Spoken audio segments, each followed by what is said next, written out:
What's going on, Dolphins? It is your boy Dillon, and I'm here to do my post-game analysis video for the Miami Dolphins versus New York Giants.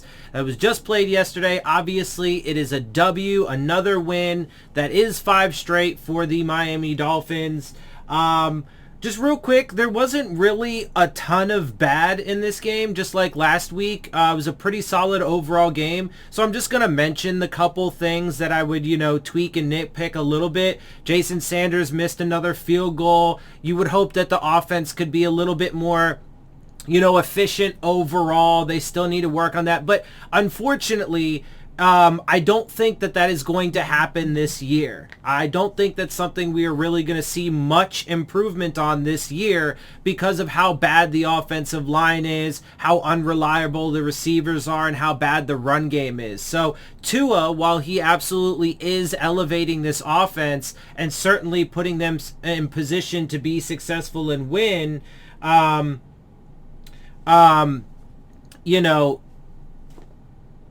it just is what it is. This is what they did. The play calling was, not so good in stretches too, so that's one of the bad things. There weren't a lot of penalties, so that's a plus. There were still a couple, but another one of the not so good things was there were a few drops in this game too that you don't normally see from like Waddle, Gesicki, and maybe one or two other guys, but those two guys both had like 2 drops. Now, the Giants, they had a ton of drops. I'll talk about that just a little bit more later. But let's go ahead and get into it. Because like I said, there wasn't really a lot of bad in this game. It's just kind of nitpicky stuff, really, overall. Not really a lot of bad. It's a good thing, right? That's what we want to see, especially at this point in the season, if they do want to make a push. Now, I still think 1 week at a time. I'm not going to get into a lot of playoff talk right now. I'm going to be doing my, playoff prediction video and what does it take to get there and stuff. I'll do that Wednesday. But I still think my overall, perspective on it is definitely take it 1 week at a time. For right now, we get 2 weeks to enjoy this win and the 5-game win streak because obviously we have a bye coming up and then we play the Jets after that, which as of right now, I still feel confident about that game. We should be able to win. We should be able to get back to 7-7 on the season. The New Orleans and Tennessee games, I'm on the fence about those two. And the Patriots game, I think still is going to be a loss. But let's go ahead and get into this. And so I think that there's a good chance that the Dolphins could end up as 9-8. My revised prediction on the season. I think that's the likeliest. Or I think that's their ceiling as of right now. But there is still a possibility that they end up, 7-11 or 8-10 or I'm sorry, 7-10 or 8-9 or something like that. Because again, right now for me, the New Orleans and Tennessee games, they're kind of pick'em games for me. Like I'm kind of on the fence. I do think that Patriots game is going to be a loss though. So I still think 9-8 is our ceiling. But we'll talk more about that when we get into the playoff prediction video. Let's focus on this because, again, it's mostly good. It's a lot of good. And, we actually we are on a 5-game win streak. So, 1-7, starting 1-7, obviously as rough as that is, they have picked it up. Now, look, I don't want to talk about it a lot, but I will say just because, it's annoying to me and everything, but like, they definitely could have been in a much better position if they would have been, playing the defense that we've been seeing the past few weeks from the beginning of the season and that we saw all last year. And again, for me, just really quick, I just don't think that there's any excuse whatsoever to not have played that defense. And the injuries, as much as I was one of the people who defended Xavier Howard and even Byron Jones, even though I think he's a bit overrated, I was defending them early on in the year for their lackluster play because of the fact that they were battling pretty significant injuries, groin injuries, and that's a significant injury for a corner, right? So, but I still don't find that to be an excuse because, or even these young players, the rookies, etc., because I believe that if they would have stayed to the course, the formula that they know works, they would have done a lot better. It would have put those players in much better position. I think Javon Holland and Jalen Phillips, I think that they would have come on a lot sooner. It would have expedited their development process. Because think about it. Ever since Jalen Phillips, and God damn it, I'm going off on a little tangent here, but Jalen Phillips, ever since they let him just pin his ears back and stop dropping into coverage as much and et cetera, he's improved. Ever since Andrew Van Ginkel and Jerome Baker have been starting to blitz and stuff, they've improved. Holland and Brandon Jones, ever since they started blitzing in these exotic packages, they've gotten better. And so is the defense as a whole.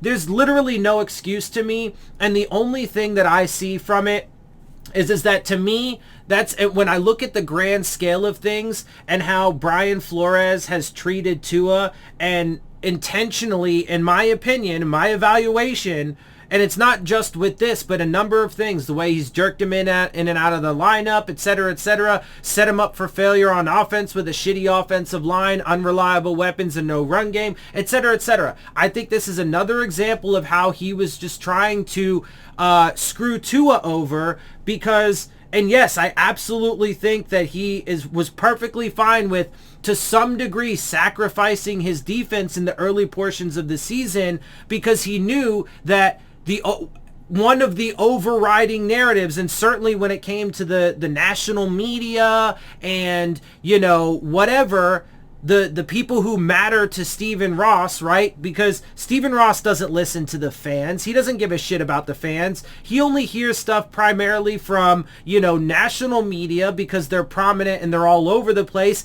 And then Brian Flores and the guys that he's hired. So I actually firmly believe that he intentionally held his defense back in the early portion of the season to make it more difficult on this team and Tua, and then to, help push the narrative that Tua's not the guy. I know some people will be like, oh, that's conspiracy. I don't care, whatever. That's my evaluation. I just think it's more evidence to, for that argument. I mean, to me, it's whatever. I mean, recently, apparently, with Tua's, immaculate play and with the way that he's really been elevating this offense and showing that he is a guy who can be a franchise quarterback, there have been reports that apparently he's starting to, change Brian Flores' opinion of him.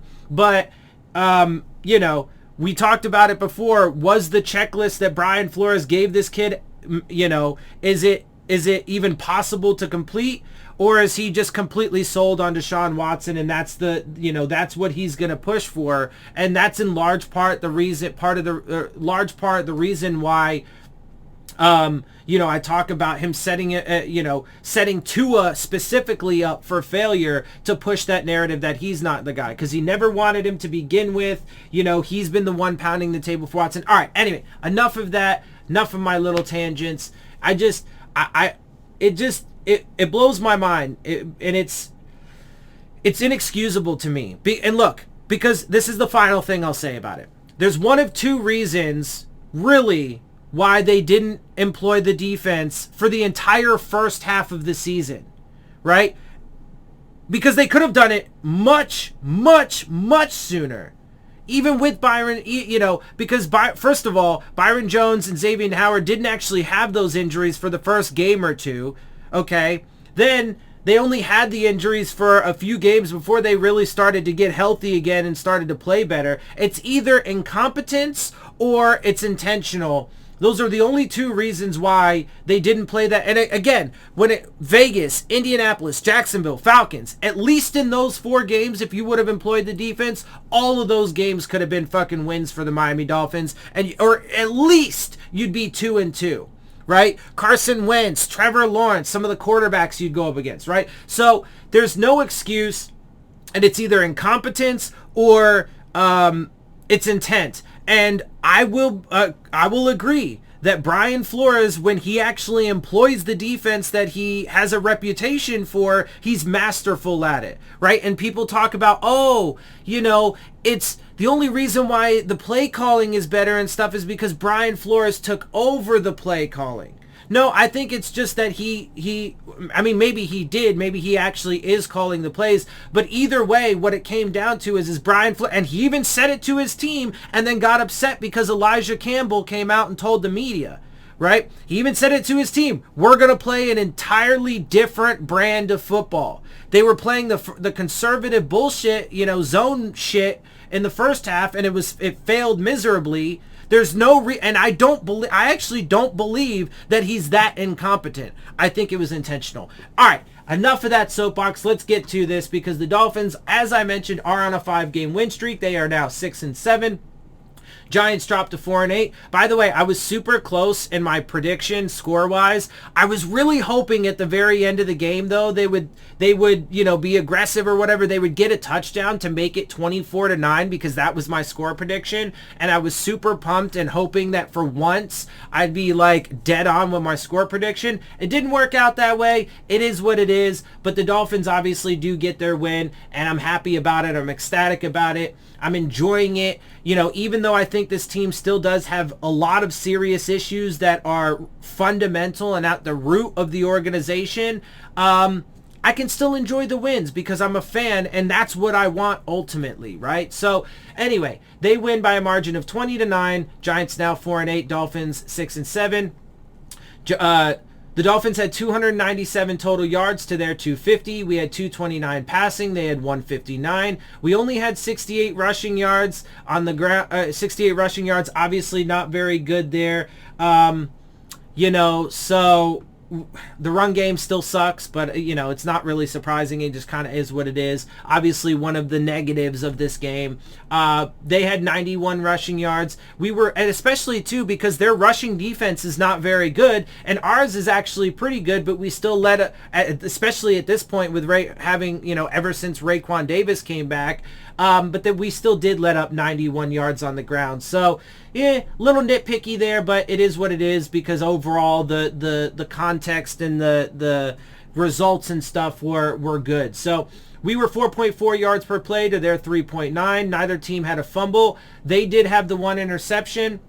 We were 40% on third down, solid there. 37% for them. We had the ball for 30 minutes, 40 seconds. They had it for 29-20. Each team had 3 penalties. And again, we actually didn't have a ton of penalties, so that's nice. But there were we still had some, and there were still other mistakes and issues, like the drop passes and stuff like that, things that need to be cleaned up for sure. Anyway, Tua, again, was damn good, and this is his 4th straight game of having over 100 passer rating. In fact, if I'm not mistaken, it's actually a 4th straight game of having over 104 passer rating. He was 30 of 41 with a 73.2% completion percentage, which has him a little over 70% now. It's going to be like 71%, something like that on the season. And he's actually really close. He was in second. He might still be in second.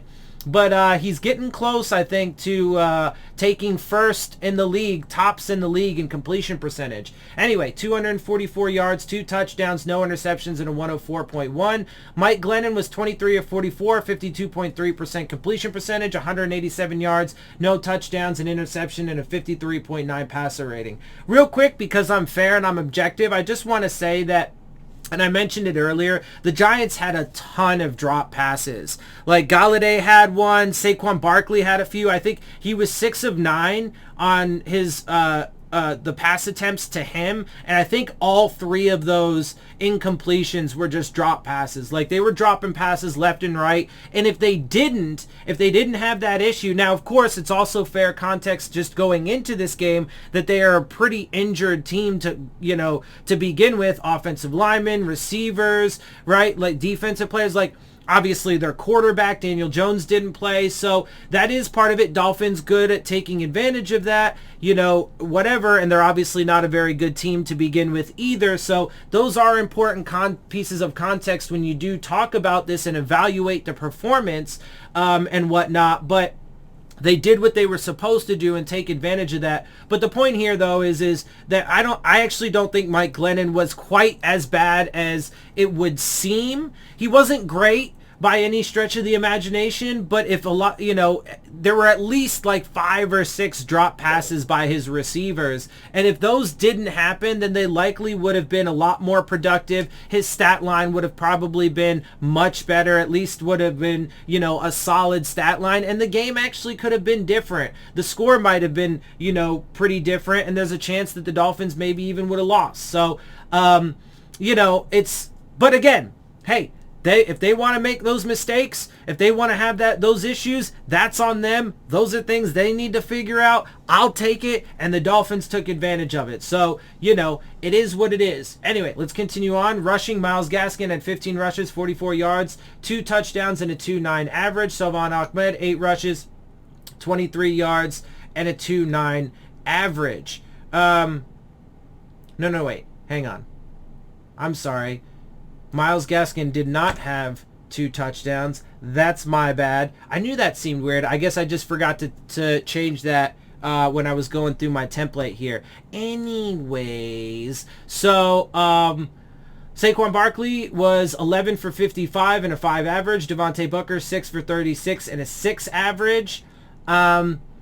Jalen Waddle led the way. And that's the thing, man. They ended up putting up 91 yards, and their running backs actually had decent averages, but it was just in the passing game that they kept faltering, and if they were just more efficient there and didn't drop as many passes as they did, I think the outlook of this game might have been different. We still might have won, but it would have been certainly closer, and there is some chance that it could have been flipped the other way, win-loss wise. But anyway, either way, Jalen Waddle led the way for us in receiving, 9 out of 11 for 90 yards, and both of his incompletions were drop passes, or at least one of them was for sure. Devontae Parker was 5 of 5 for 62, so in his return, it was nice to see that he was productive, and he actually had some pretty clutch catches too.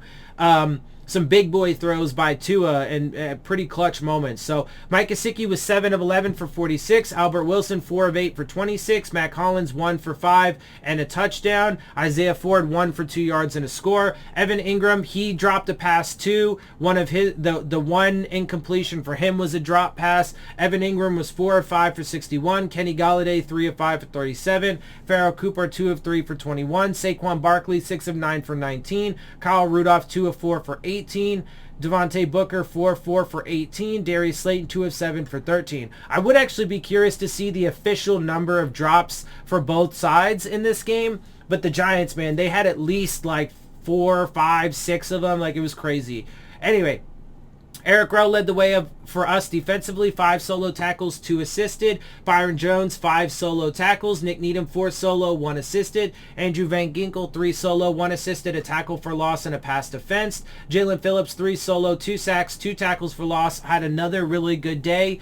Jerome Baker, and by the way, Jalen Phillips and Jalen Waddle both set rookie records. Jalen Phillips set the rookie sack record for the Dolphins, and franchise records, by the way. And Jalen Waddle set the Dolphins rookie receptions record as well. So that was really nice to see. Jerome Baker, 3 solo tackles, 2 tackles for loss. Adam Butler, 2 solo, 1 sack, 1 tackle for loss. And Landon Roberts, 2 solo, 1 tackle for loss and a pass defense. Howard, 1 solo, 1 assisted, 1 interception and a pass defense. Javon Holland, 5 assisted tackles and 2 passes defense. And of course, with that interception, Xavier Howard continues to lead the league in interceptions since 2016 because he's a boss. Anyway, and by the way, the struggles by those corners early on in the season, because it is a fact, was a lot more to do because of their injuries and because the defensive scheming and play calling was shit and they weren't playing the same aggressive style defense. Anyway, Tay Crowder, that I firmly believe that had a lot to do with why the secondary was not playing as well as they should have been. Tay Crowder, 6 solo tackles, 3 assisted. Reggie Ragland, 5 solo, 1 assisted. Aaron Robinson, 4 solo, 3 assisted, and a pass defense. And real quick, I'm sorry, just to go back to that for a second, because the Brian Flores brand of defense is to have an aggressive front seven that allows your corners, and that's the point of having such, lockdown, high-paid corners, so that way you can put them on an island and anyway, whatever. You get the point. Xavier Mckinney, who I actually really liked in the draft coming out, the 2020 draft, I would have taken him over Noah without question. Now, again, Travis Winfield or a running back in that position would have been perfectly fine too. I'm just simply saying at that particular time, Xavier McKinney was the guy that I would have picked. And I think that would have been a far better selection. Now, I really like Javon Holland and Brandon Jones is coming along, but just, I haven't liked their prioritizing over the past few years. So anyway, he was 4 solo, 2 assisted, and a tackle for loss. Leonard Williams, 4 solo tackles. Logan Ryan, 3 solo, 5 assisted. Quincy Roche, 3 solo, 3 assisted, a sack, and a tackle for loss. Azeez Ojulari, 3 solo, 1 assisted, a sack, and a tackle for loss. And Julian Love, 2 assisted tackles with a pass defense. By the way, the Dolphins were 35 total tackles, 20 assisted, 3 sacks, 7 tackles for loss, an interception, and 5 pass defensed in total. And the Giants were 42 total tackles, 27 assisted, 2 sacks, 3 tackles for loss, and 2 passes defensed. Jason Sanders was 2 of 3 on his field goals, along of 48, 2 of 2 on his extra points. Graham Gano, 3 of 4 on his, with a long of 51. Michael Pilardi, 6 punts, had a pretty solid day actually, 48.3 average with 3 inside the 20 and a long of 65. Riley Dixon, 6 punts, a 41.3 average, 2 inside the 20 and a long of 46. Jalen Waddle had 2 kickoff returns for an average of 16, a long of 17. He had 1 punt return for 7 yards, and Farrell Cooper had 3 for a 7.3 average and a long of 15. Now, league standings. Unfortunately, now a lot of this is marginal dropping here, so let's be clear about that. It's not much, but there is a bit of red today in the league standings when it comes to the Dolphins. We dropped from 20th to 21st on the season in total yards with 4,027. We had a marginal decrease in per game average from 310.8 to 309.8, down from 25th to 28th. We did have an increase though in our standings for total passing with 3,228 on the season from 12th up to 8th. We do drop from 16th down to 17th though in passing yards per game, down from 248.7 to 248.3. So obviously super marginal there.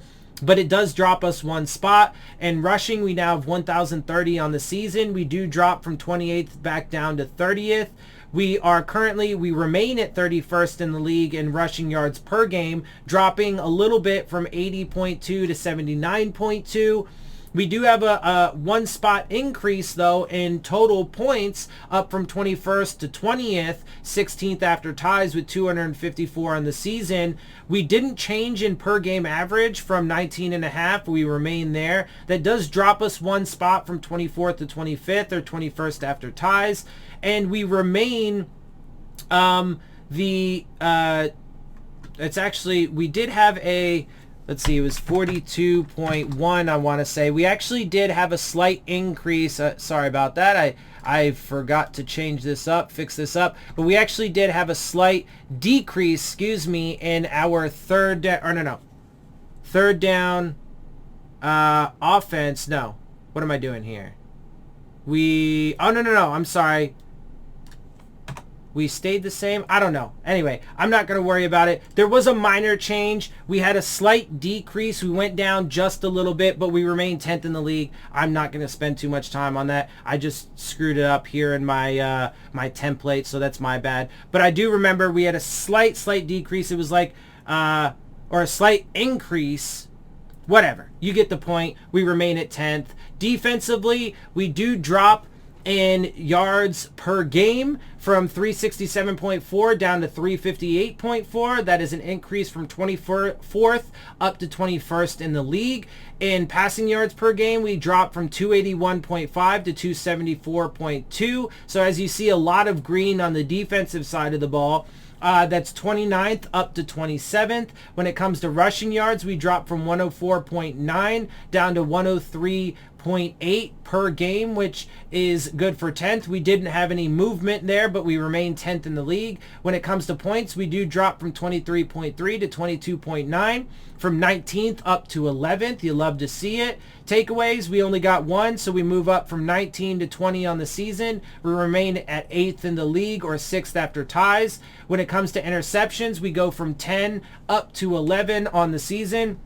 That is a 1 spot drop from 15th to 16th, or 7th after ties. When it comes to fumbles, we remain at 9 on the season, a 1 spot drop from 4th down to 5th, or 4th after ties. When it comes to sacks, we go from 28 to 31, from 12th up to 10th, or 5th after ties. We are still 1st in the league. Now, this could change actually after tonight's game, because the Patriots are 2nd in the league, and so they could potentially overtake us, but we would then drop down to 2nd. We are still currently 1st in passes defense, from 69 up to 74, and third down defense, we drop a little bit from 44.3 down to 43.7, which is good for an increase from 29th up to 28th. Now, did we win the game? Yes, we did. Love to see it. In a quick drive-by-drive breakdown, Giants receive the ball to start. They punt after 6 plays. Dolphins punt after 8. Giants throw their interception after 7 more. Dolphins then go 3 and out. Giants get their field goal after 7 plays to make it 0-3. Dolphins then answer with a field goal of their own after 11 plays, making it 3-3. Giants then punt after 6. Dolphins touchdown after 14, making it 10-3. And then the Giants end the half after 1 play. Move to the third quarter. Dolphins receive the ball. Dolphins then go 3 and out, kick a field goal after 10 plays, 10-6. Dolphins go 3 and out. Giants go 3 and out. Dolphins go 3 and out. Giants go 3 and out. Dolphins punt after 4 plays. Giants punt after 6 plays. Obviously, again, you'd like to see a little bit more offensive efficiency in general. Defensively, good. Like to see it. Like all those 3 and outs defensively, but you know, it is what it is. Dolphins touchdown then after 7th plays to start the fourth quarter, 17-6. Giants go 3 and out. Dolphins miss a field goal. Giants get a field goal after 10 plays, 17-9. Dolphins field goal, 20-9. Giants missed field goal, and then Dolphins end the game. And so that's basically it there. Sorry, this video went a little longer probably than I would have wanted because of some of those rants, the little mini rants in between, but it is what it is, and I got to get my feelings out somewhere. And so it is what it is. It just gets injected, I guess, whenever I just feel so inclined to inject it. But anyway, that is my wrap up. Again, overall, very good. We do now get 2 weeks where we get to enjoy a 5-game win streak. We don't have to stress it next week. We can just pay attention to the other games and how that plays out for our, playoff chances, how it plays out for our draft positioning, etc., etc. So, we're going to get into that more on Wednesday. Other than that, I'm obviously going to have some of my scouting report videos. Those are getting less and less each week. So, won't be a lot more of those, but I will have a few for you this week, and I will sprinkle them in throughout the week. Other than that, I am going to wrap up, get out of here. Make sure you check out the Rave On Sports App, new fan-driven sports app for all your sports, basketball, baseball, football, whatever you like, college, it's all there. And they're looking to enhance your game day experience with live play-by-play coverage, live chats with other fans and content creators like myself. Look for the links in the description box. And with that, I'm going to get out of here. I hope you guys appreciate my perspective. If you do, make sure you hit the subscribe button, make sure you hit the like button, make sure you hit the bell if you want to get the alerts. Share my channel and videos with your friends and family. Leave your questions, comments, and concerns down in the comments section. And of course, as always, follow me on Twitter at DillonTartaro. And with that, I am out. We'll see y'all soon. Phins up.